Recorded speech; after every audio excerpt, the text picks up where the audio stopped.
This is the Business Storytelling Show with Christoph Trapp. Name a top 20 storytelling podcast and a top 5% podcast globally. Christoph chats with thought leaders and experts to share tips and tricks that can help you tell your company's stories better to drive business results. Available wherever you listen to podcasts, live streamed on major social media channels, and part of the DB&A television network. Available on most U.S. television sets and streaming on Roku and Amazon Fire. Here's Christoph with today's episode. Let's go.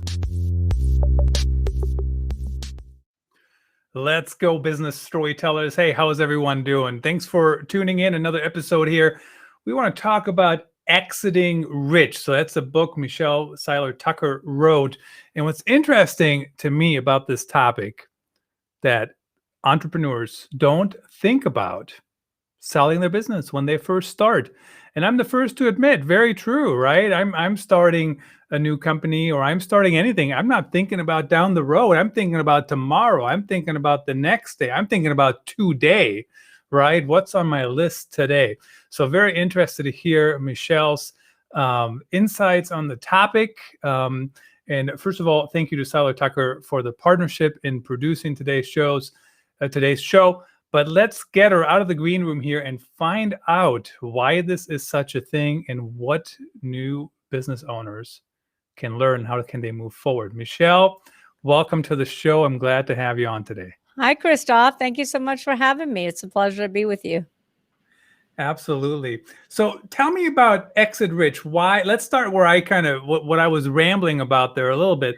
But why are business owners not even thinking about it? Why is that not top of mind, and why should it be? Well, it's really because of what you said a minute ago. It's because when you start a business or buy a business, you're thinking about everything but the exit. You're thinking about, how do I handle payroll? How do I hire people? How do I do this? How do I do that? You're so busy working in your business, not on your business and growing the business. The reason why it's so imperative, Christoph, to start your business with the end in mind, like Stephen Covey says, always start with the end in mind, is because what Steve Forbes says is true. And Steve Forbes endorsed my book, Exit Rich. Steve Forbes says 8 out of 10 businesses on the market will never sell. 8 out of 10. I mean, that's a startling statistic that is a huge wake-up call for most business owners, most entrepreneurs, because it means you have an 80%, you have less than 20% chance of success and 80% chance of failure. And the number one reason that businesses don't sell, there's so many reasons, but the biggest reason is that business owners don't plan their exit. They don't think about selling until a catastrophic event has occurred, whether that's internal or external. Internal, is a catastrophic event could be health issues, partners disputes, divorce, death. External is this pandemic that we've all been in for the last year and a half. The worst time to sell your business is when your business is in the middle of a crisis because your business is trending downward, not upward, and you're never going to be able to maximize value. And that's why so many business owners sell for pennies on the dollar, close their business, or even worse, file bankruptcy. So planning your exit from the beginning is one of the most important things that every business owner should do. So to build a business and to sell a business, I assume too, right? You have to really tell the company's story, right? Like, what are you about? Why are you worth investing in, right? Why would somebody buy you? And so how do business owners do that? How do they, build that momentum from the start? How do they, even fit that in, I guess, for lack of a better term? Well, first of all, in Exit Rich, we talk about, again, start with the end in mind. So we talk about following the GPS exit model.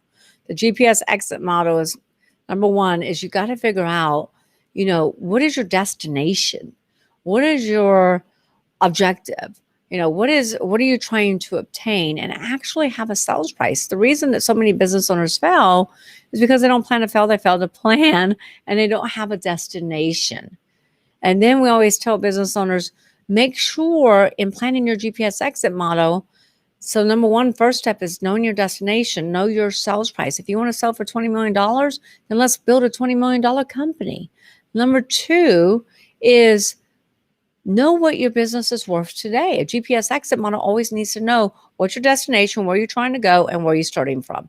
Most business owners never have had a business evaluation. They have no idea what their company is worth.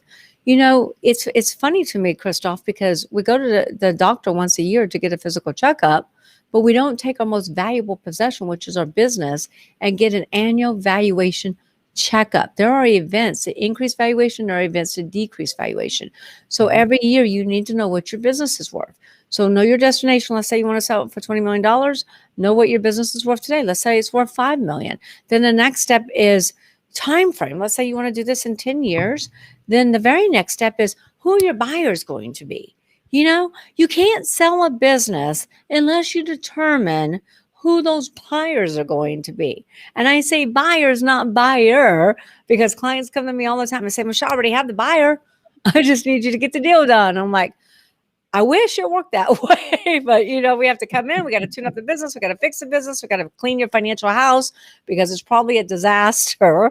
We got to get all the documents into due diligence. And Christoph, you know as well as I do, the likelihood of that one buyer buying your business is slim to none.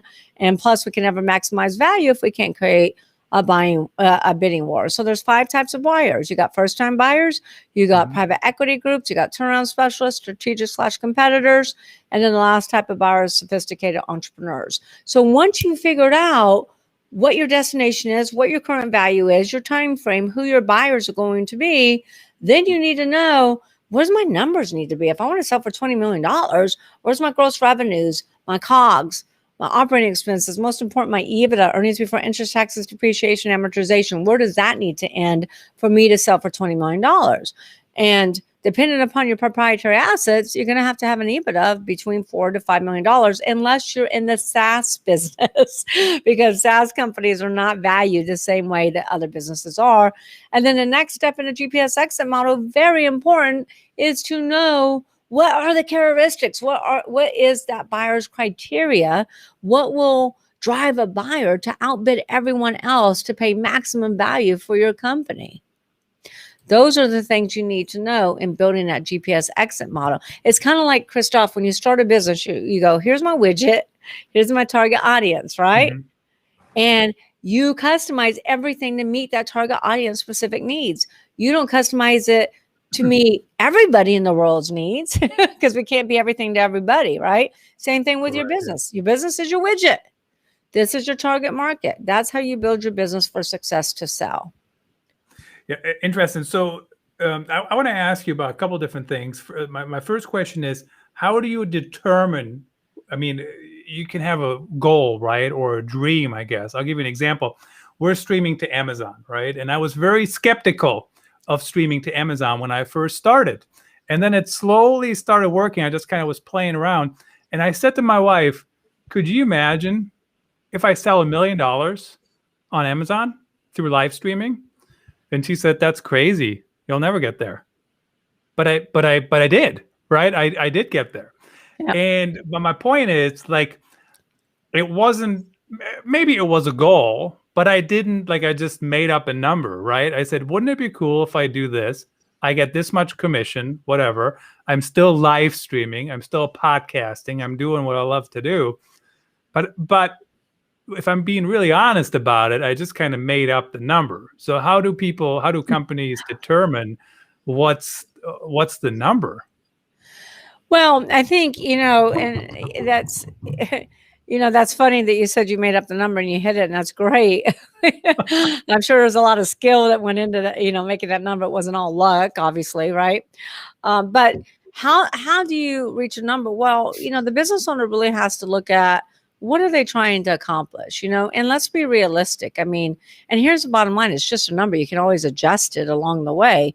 But, if you go and say, well, I want to sell my company for $100 billion, well, and you got a pizzeria franchise, that might not be realistic, right? But if you have a software company that's really on the upswing, then that could be realistic. So you got to be realistic. You got to look at your industry.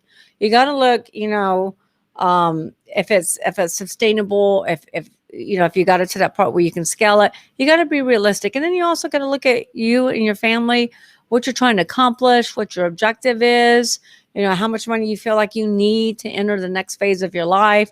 There's a lot of thought process, a lot of planning, a lot of really soul searching that goes into determining what's the right number for you. But again, sometimes, Christoph, it might just be a shot in the dark when you said, oh, I want to make $1 million, and you get to that $1 million. The bottom line is just to get started somewhere and pick a number. Most business owners never pick a number, and that's the problem. That's very interesting. And I mean, I kind of picked the number and went for it, and now we're there. Now, so let's say you're going to think about it from the beginning, right? And it's in the back of your mind. And depending on how big your company is, how does that affect how you run your business, right? So if, I mean, I can already see some employees, it depends on the industry, right? I think in software, everybody assumes something will be sold at some point. But in some, let's say, more traditional companies, if they hear any inkling of, are they going to sell this, that's the only goal. How do you manage that internal story, because you need your employees, right? Otherwise, well, most business owners don't cold tell their whole company, hey, by the way, we're selling. Yeah, this is a decision. Planning your exit strategy from the beginning is a conversation you have with your business partner, if you have a business partner, your spouse, your family, etc. It's not a conversation that you have with your entire employees. So I want to go telling your employees you're going to sell the business. That's never a good move. In larger businesses, of course, business owners will tell their CFO. They might tell their CEO if they have a CEO. But for just planning your exit from the beginning, you're not going to go mention this to your employees. But think about this. You have a go, like you had that $1 million go on Amazon. You have a go and say, okay, I'm going to sell my business for $20 million. Well, you need to start acting like a $20 million business, start building a $20 million business. You're not going to do that with an owner and maybe 2 or 3 or 4 employees. If you look at a lot of the businesses, so many businesses really don't have a business, Christoph. They have a glorified job in which they go to work at every day versus a business that actually works for them. So to sit there and say, I'm going to build a $20 million company, you got to have a completely different mindset, and you got to build the infrastructure to support the growth through what I call the 6 Ps that we talk about in my book, Exit Rich.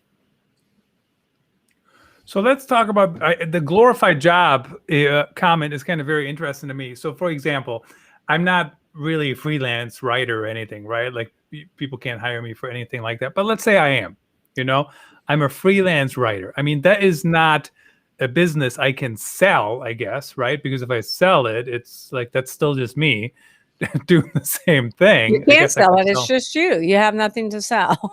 Right. So, and then I'm thinking like, so could you sell your show? I mean, I guess you can, but that's still only just me. So talk about what kind of level do businesses have to get to even be sellable?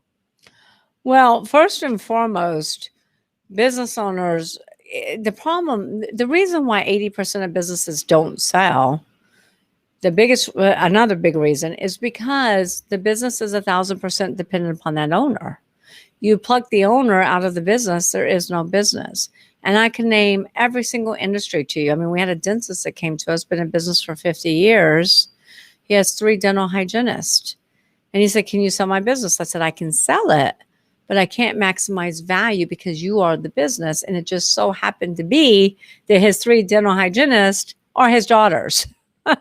So I said, I can sell it, but I can't maximize value because you are the business. And the purchase contract is going to have language in there, contingency language, earn out, seller financing, etc. That's going to be contingent upon you and your daughter staying on for 2 to 3 years. And he said, well, honey, we're not selling. Staying. I said, well, honey, you're not selling then. And so, we really look at the business to say, okay, do you have a business or do you have a job?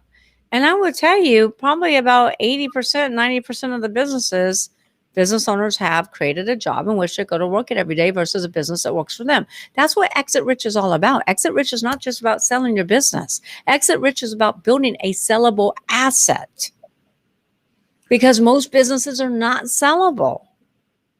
Yeah, very interesting. So, but it is hard for people to step out. I mean, I know when I've led teams, right? It's hard to like delegate sometimes, I mean, we're not depending what it is. Step out. We're saying step up.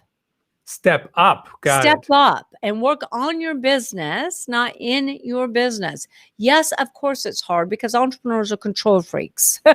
We want to have our finger in every pot and we want to control every step of the way. The problem is you will never grow unless you let go of the control. Entrepreneurs have to focus on their strengths and hire their weaknesses.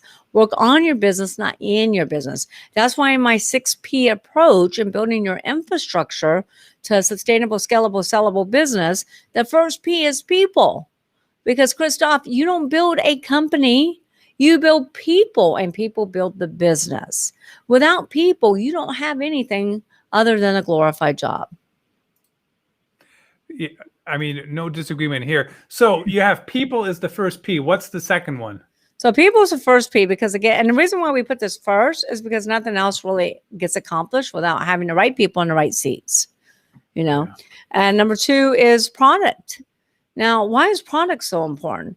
When I wrote my very first book, Sell Your Business for More Than It's Worth, in 2013, I did the research and learned that startups were at great risk. 90% of all startups will go out of business within the first 1 to 5 years. But when I did the research for Exit Rich, did the exact same research, I was flabbergasted to learn that the market has changed substantially. It's not startups that are at great risk anymore. It's existing businesses. Now only 30% of startups will go out of business. However, out of 27.6 million companies, those businesses that have been in business for 10 years or longer, 70% of those businesses will go out of business. 70%. So it's flip-flopped. You hear about the big companies in the media all the time. They talk about the public companies. Toys R Us in business 75 years, goes out of business. Kmart, Steinmart, Pier 1, Disney stores just closed down all of their locations. Godiva is closing down 1,500 locations. GNC is closing down 900 locations. But what the media doesn't talk about are the private businesses. These businesses are selling for pennies on the dollar, closing their business, filing bankruptcy, and exiting poor, not exiting rich.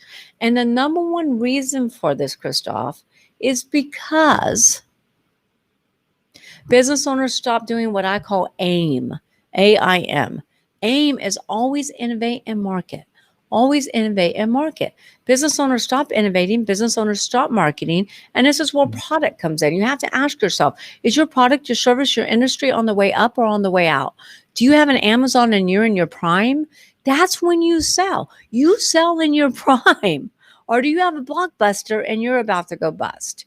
And so product is huge because so many business owners get stuck in an industry and they stop innovating. And you gotta always innovate. Whoever makes it easiest for the consumer to buy their products and services is the company that's winning. Amazon winning because you can practically buy a horse on Amazon and have it delivered to your house in 2 days. You can buy anything on Amazon anymore. It's true. I don't know about a horse, but you can. I mean, anything. Seriously. And I can say that. I have a 10-year-old daughter that loves horses, and she's trying. She's trying. But yeah, all kinds of things are available. So how do businesses make sure they have the right product? I mean, I know, a lot of times you think, oh, this is a good thing. People would want that or whatever. And then sometimes you see products, I don't know. I used to love Shark Tank, and I think some of the products on there now are just kind of like, oh, I don't know. You know what I mean? Like, it's just like we're grasping a little bit sometimes. Not all the time. Some are good, some are not. We help people get ready for Shark Tank. We help. That's what we do. We help companies and startups get ready for Shark Tank because where they get killed on Shark Tank is their numbers and their valuation. And so we help them with their numbers. We help them with their valuation. So product is your product, your industry. It's like, look at the hospitality industry right now. It's dying, right? The hospitality industry is dying because of this pandemic. That doesn't mean that you just get out and jump ship. One of the biggest issues with being in a certain industry like hospitality or manufacturing or any industry is so many business owners are not diversified. They have one way that they get paid. Look at restaurants. The only way they get paid is customers come in, eat, or take food to go. They don't have an e-commerce business. They don't have anything unique to their specific restaurant. They're not selling any products. They're not selling any recipes, cookbooks, etc. Business owners must have congruent revenue streams. You can't just have one profit center. And that's why so many restaurants ended up going out of business during this pandemic. So with product, you always got to innovate. You always say, Christoph, ask yourself 3 questions. Number 1, ask yourself, what business are you in? McDonald's did this in 1950s. I don't know if you've ever watched the movie The Founder, but it's one of the best movies ever. It's based upon the McDonald's and Ray Kroc story. McDonald's back in 1950s, I'll get ahead of myself a little bit, but ask yourself these 3 questions. Number 1, what business are you in? Amazon did this in the 90s. They said, we're in the book fulfillment business. We fulfill book orders. Number 2, what is your secret sauce? What do you do better than everybody else? What's your USP, unique selling proposition? Amazon said, we do fulfillment better than everyone else. Number 3, what business should we be in? What business should we pivot to? And Amazon said, wow, we should stay in fulfillment because we do that better than everybody in the world, but we should fulfill products for everyone all around the world, not just books. Those 3 transformational questions is what really transformed Amazon from a small book fulfillment center to a multi-billion-dollar worldwide conglomerate that they are today. So a lot of times, Christoph, it's about getting out of the transactional and really becoming transformational. And this is really hard for business owners to do on their own. You really need an outsider's perspective to help you see things that you're not seeing clearly. Because, I always say when you're in your fog, it's foggy. It's very true. And so the example that comes to my mind is, I used to be a very frequent flyer, and now I just sit in this chair in the same spot currently and don't go anywhere. But American Airlines, I'm a big fan. I'm a loyal customer. And, they make most of their revenue not by flying, but through credit cards. And whoever came up with that model at some point, right, they're selling miles to credit card companies, and that's where the majority of their revenue comes from. It's just crazy to think exactly about. So you got to innovate, and that's what. So I bought up The Founder. Did you ever watch the movie The Founder? No. You got to watch that movie. Ray Kroc. So McDonald's started McDonald's. Ray Kroc came in and basically stole it away from them.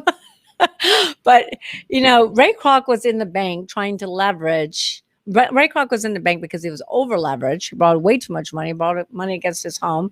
And he was making very little money on the franchisees because they weren't compliant, and the royalty structure that he worked at with McDonald's was very low. And so he was in the bank trying to borrow money, and the lender said, look, you're already overextended. We're not going to lend you more money. He walks out of the bank. A gentleman inside the bank just happened to overhear his conversation. He said, can I ask you a question? And Ray goes, sure. And he goes, what business are you in? And Ray said, I'm in the restaurant business. He goes, no, what business are you in? And Ray's like, I'm in a restaurant business. I don't have time for this. And he said, no. What business are you in? And Ray said, I'm in a restaurant business. He said, wrong answer. You need to be in the real estate business. You need to buy up the land, build the buildings, build the buildings, and lease them to the franchisee. When they're not compliant, you void their contract, you get another franchisee in. Brilliant. Ray Kroc started McDonald's Realty Corporation. It gave Ray Kroc the leverage, because he owned all the real estate, to basically steal McDonald's away from the McDonald brothers. And it's the reason why McDonald's is still the largest real estate holding company in the world, because of those 3 transformational questions. Very interesting. It sounds difficult to kind of make that stretch, right? Sometimes, or to figure out what's that next thing. That's why you need an outsider's perspective. I don't think Ray Kroc would have ever came up with that on his own. And if he didn't, there wouldn't be McDonald's all over the world, and we'd probably all be a little healthier. Yeah. Well, McDonald's they do have some healthy things. Now they just, I don't know if you saw that, they have the McPlant burger that's just rolling out in the United Kingdom. Yeah, and the McPlant burger actually has more fat than a regular hamburger. It does at Burger King. I don't know about McDonald's, but the one at Burger King has more fat than a regular hamburger. So just because it says plant-based doesn't necessarily mean more healthy. Oh my goodness! See, well, I'm learning so much from you. So in the last minute or so here, tell me, last couple of minutes, tell me What's the third P, or pick one of the remaining ones, and then people can get the book. And where can people get the book specifically? Yeah. So really quickly, because I know you're almost out of time. So you have people, you have product. The third P is processes.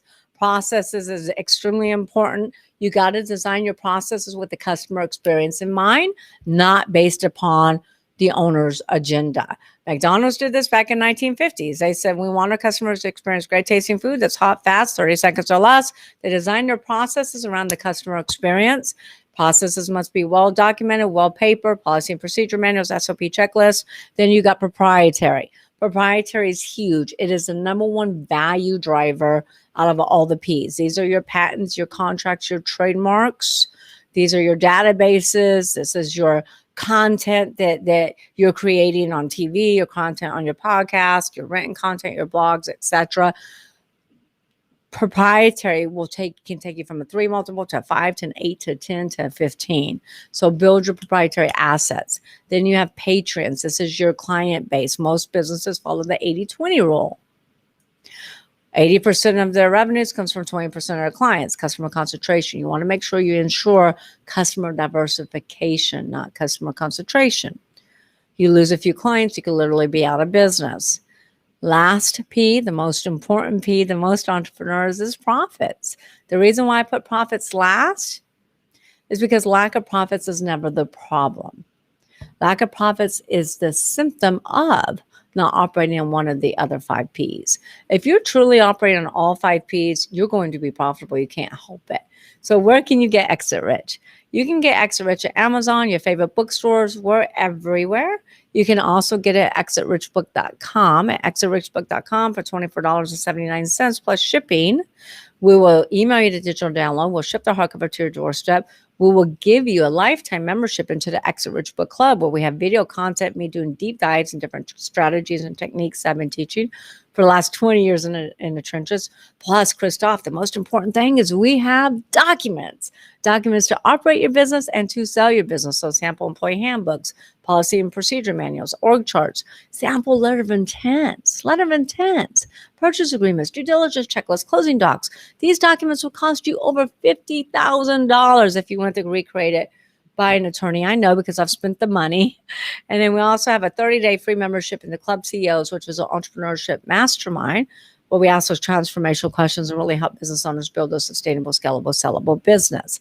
If you buy Exit Rich at any other bookstore, Amazon, that's okay. Just email me the receipt at marketing@SeilerTucker, and we will make sure you still get the bonuses. But that's exitrichbook.com.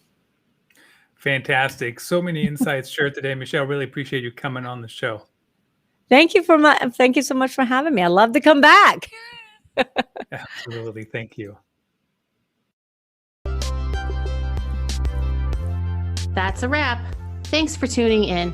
Please rate and review our show on your favorite podcast channels.